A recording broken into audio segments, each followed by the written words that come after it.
Hello, everybody, and welcome to my Golden Globe predictions. Now, first of all, I'm very aware that these are up way too late. By the time that this goes up, there will first of all, it will be the middle of the night, and there will only be a few hours to go until the Golden Globe, so it's very unlikely anybody will be looking at this trying to help them make their own predictions. I apologize for that. I couldn't find the right time to actually record this. But these are going up mostly for posterity, so that looking back, I can know like how close I was and like what I got right and what I got wrong. Um, so I don't want to waste any more time because I want to get this video up and then go to bed. And then I'm not gonna wake up to the Golden Globe nominations. I'm probably gonna sleep in and then hear about them the very first thing after I wake up.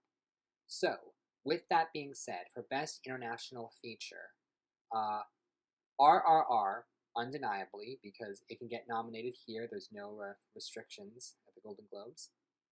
Decision to Leave, All Quiet on the Western Front, and Close. Those four feel pretty safe. And then the last slot, I really don't know what to go for. And I just kind of went with St. Omar as sort of just a safe placeholder pick. But I'm aware it could be any one of the films that I have in 6 through 10. I will say RRR, I really do think is going to win this because the film has really built up so much passionate support. And it is going to be interesting what can win at the Oscars because the most passionate international film of the year is not eligible. For Best Animated Feature, I have Guillermo del Toro's Pinocchio, Turning Red. Those two feel like locks. Puss in Boots: The Last Wish, the amount of love that this has gotten ever since it's premiered has been kind of insane, and I think this is definitely going to get nominated, at least for the Globe. Marcel the Shell with Shoes On, also insane amount of love. Because it's kind of debatable if this counts as animation, I'm still a little bit on the fence of whether or not it's going to get that Oscar nomination, but the critics have really been gunning for it, and I don't see why it would miss at the Golden Globes. And then the fifth slot, I chose the bad guys. Now, I do want to clarify here. Predicting the Oscars and predicting the Golden Globes are two very different things. With the Golden Globes, it's a smaller pool of voters, and there's no crossover with Academy voters. So, historically, Golden Globe voters like different things than Oscar voters. That's why I don't have My Father's Dragon, even though I think it's definitely in for the Oscars. I think that film is just a little too small for their taste, and they don't. The HFPA doesn't go with Cartoon Saloon every time the way the Oscars do. And it is funny how Strange World and Wendell and Wild have both kind of petered out, both getting not so good reviews. Um, as of right now, I think this is the most likely five, but I'm willing to be surprised. For Best Original Song, here is where you can really see the discrepancy between what Oscar voters go for and what Golden Globe voters go for. Golden Globes love to nominate celebrities because they want as many celebrities to attend the show as possible. Now, granted, now that the HLPA has changed a little bit and they've doubled the amount of voters, that we might see a change here, but it's hard to know exactly what the change will be, so for now it makes sense to just go with the classic HFPA way of thinking. Hold My Hand and Lift Me Up should be good to get on. Carolina and Nobody Like You are both examples of songs that I don't expect to be nominated at the Oscars, but it makes sense that the Globes would go for them.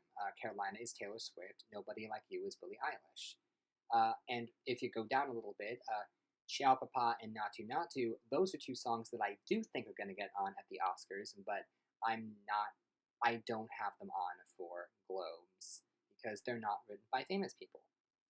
Keep Rising, I think, does make sense as that fifth slot, but there are a number of other things that could contend. The song from Avatar, and On My Way for Marry Me is Jennifer Lopez. So there's definitely options here. And if either Ciao Papa or Natu Natu does make it on, then that one's all but assured to contend for the Oscars. In the category of original score, this is interesting. I'm starting to believe that Women Talking is going to be the front runner in this category. I think there's a lot of support behind that particular score. and Del Toro's Pinocchio also makes sense as a nominee. Fabelmans is interesting because it seemed obvious that this is the second to last score for John Williams. His final score will be Indiana Jones 5, so it would make sense that he's going to contend. But I have heard a lot of people say that the score is not very memorable. But I do think the name recognition and love for the film will carry it over to a nomination, at least for the Globes.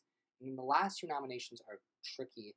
I went with both Avatar and The Batman, which I don't feel super great about. I feel like only one's going to get on. But they do both have a lot of love, and the Batman score in particular has gotten quite a number of critics' notices. Look out for Babylon. I've heard that score is very, very flashy, but this was one of the things that I switched at the last minute. And then a lot of these other films could definitely contend. It's hard to know.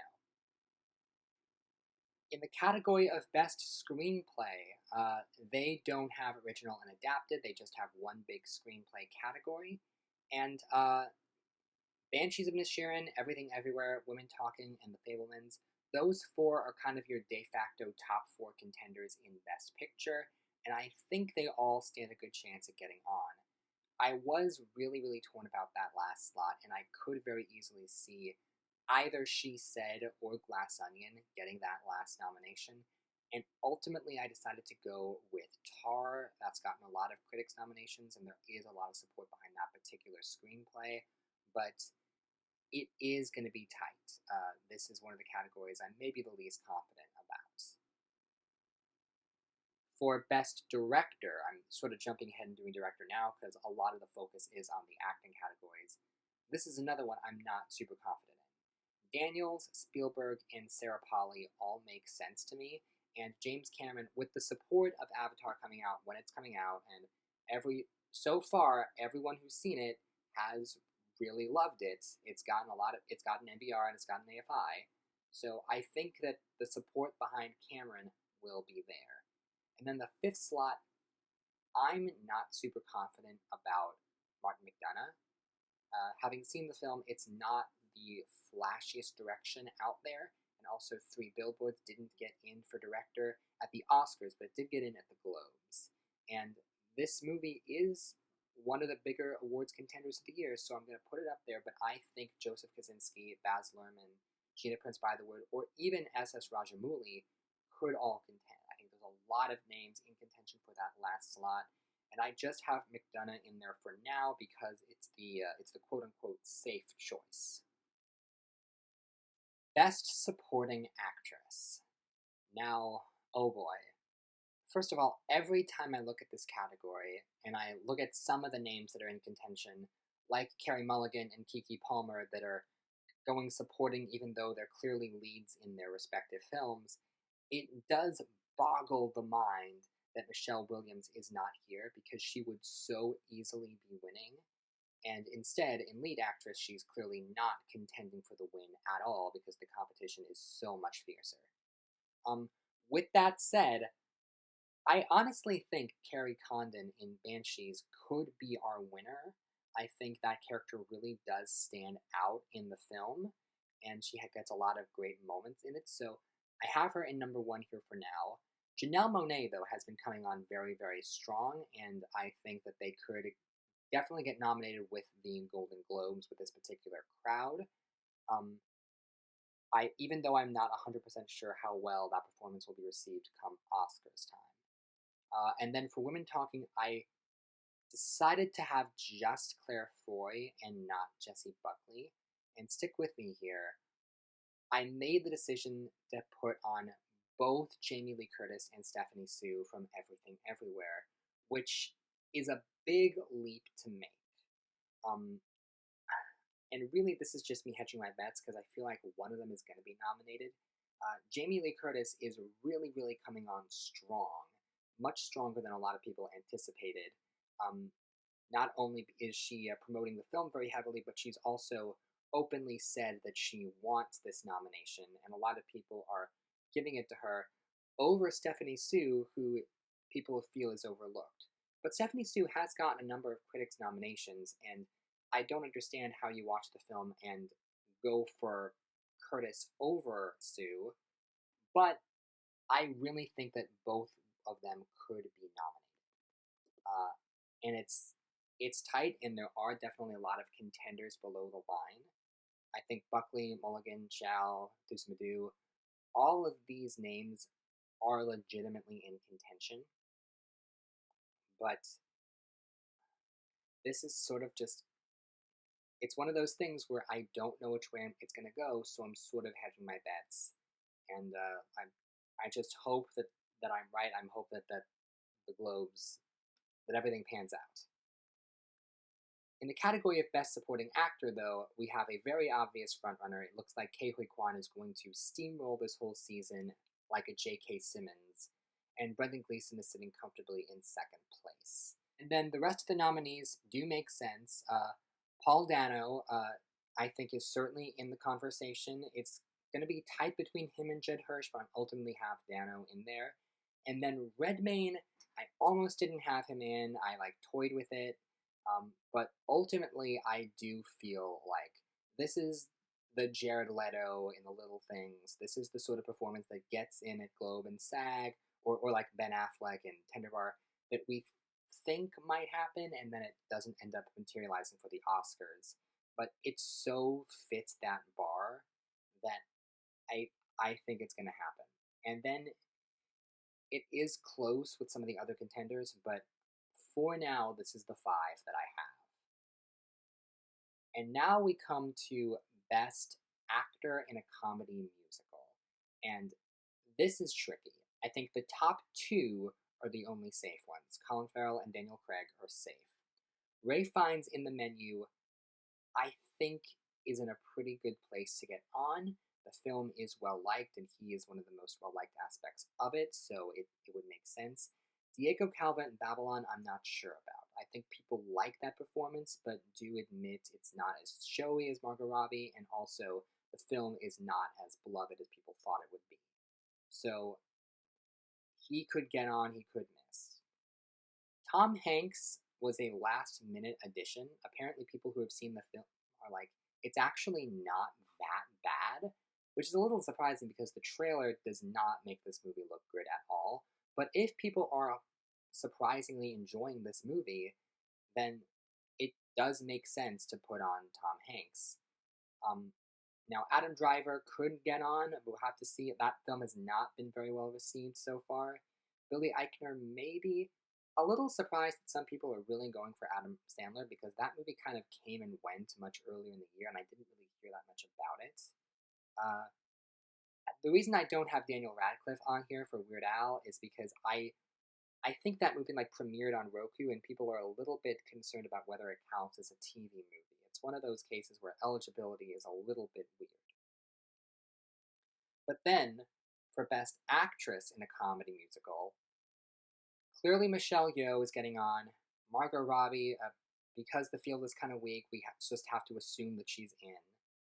Emma Thompson and Leslie Manville, you could say that they're a little bit interchangeable, but I do think that there's a lot of support behind those actresses specifically. And with Emma Thompson in particular, that film has been getting a lot of buzz. And Manville, maybe it's a smaller film, but I think people are still seeing it, and people do like her. The last slot is tricky, and I almost had Anya Taylor-Joy, but I backed out at the last second, and I went for the wild card prediction of Bella Ramsey and Catherine Colbert. This movie has been popping up in a couple of places that have been surprising people in Best Screenplay. This film, I think, does have a small but devoted fan base, and Bella Ramsey also has a lot of eyes on her. It's a star turn for her, and she's about to have a much bigger star turn as Ellie in The Last of Us show. So I think this could legitimately happen. It'd be one of those surprising nominations, but it does kind of make sense in terms of what the Golden Globes like to do. Best Actor in a Drama. Well, Austin Butler and Brendan Fraser should be safe, and Bill Nighy and Tom Cruise also should be safe. I think with the category split up as it is, and honestly, Best Actor is pretty weak this year, I do think, having seen Living, I think Nighy is going to contend, and ordinarily I would never say Cruise would contend for this, but there are a lot of people really pushing that performance, and okay, I guess it'll happen. And in the fifth slot, I decided to put in Hugh Jackman as the son, even though I don't think he's going to get nominated at the Oscar. This does seem like a very typical Golden Globe thing to do, of like, oh, this movie that was initially touted as a frontrunner and is sort of going off. Kind of like when they nominated Kate Winslet in Labor Day, or even when they nominated Hugh Jackman for the frontrunner. Like, you know what, the lighter competition this year, you're a big star, we'll nominate you. I am keeping an eye on Jeremy Pope for The Inspection. That does feel like something that can sort of come up out of nowhere. And Paul Mescal really does seem like the type of performance that gets on at the Oscars, but not at the Globes because the movie is just too small. And I don't know if they want to touch Will Smith with a 10-foot pole, but that nomination would certainly make a lot of headlines. As for Best Actress in a Drama, well, Deadwyler, Blanchett, Williams, they're all safe. Viola Davis, I think, should be safe. And then Jessica Chastain, it does feel weird to have her on, but for some reason, again, it just seems like the sort of thing the Globes would do. And they have nominated Chastain for things like Molly's Game and Miss Sloane. So this does sort of seem right up their alley, even if it's not really in the Oscar race. But Olivia Colman, Jennifer Lawrence, or even Naomi Ackie could contend. There are a lot of different ways that last slot could go, but I do think the top four should be relatively safe. Best Picture, Comedy, or Musical. Oh boy. So what makes this year interesting is that this is one of those years where the Best Picture contenders are actually divided kind of evenly between drama and comedy. That doesn't usually happen. But of the top four Best Picture contenders, two of them are in comedy musical, Everything Everywhere and Banshees. Those are definitely both going to get nominated. Glass Onion does make sense given the type of reviews it's gotten and the fact that the first film got on. And then Babylon could miss. That film has gotten some very divisive reactions. It could miss, but if something like Don't Look Up still managed to get nominated, I think Babylon should still have enough support to at least get the nomination. And then in the last slot, I have RRR. Because this film, not only is the passion behind it, but it has been showing up consistently in so many different awards groups. It got the NBR nomination for Best Picture, something that non-English language films so rarely do. And then it like won director at a different group, and it's been popping up so consistently. Like every group makes sure to mention it somewhere, and the love for this film is so strong, even though, or possibly even in spite, possibly because of the fact that it's not India submission for international feature. That's just further incentivize people to seek it out, and basically everybody who sees this movie loves it. So I do think it's going to get that last slot, but it's not a guarantee. I think the Menu could contend because Ray Fiennes is definitely getting nominated. Anya Taylor-Joy could get nominated. I almost had her in that last slot. And if a movie is nominated for Best Actor Comedy and Best Actress Comedy, well, it only makes sense to also have the film in for Best Picture Comedy. And another one I would not rule out is Matilda, because any live-action movie musical that's getting decent reviews is always a factor to be considered in this particular race. But with the competition so fierce, we'll see.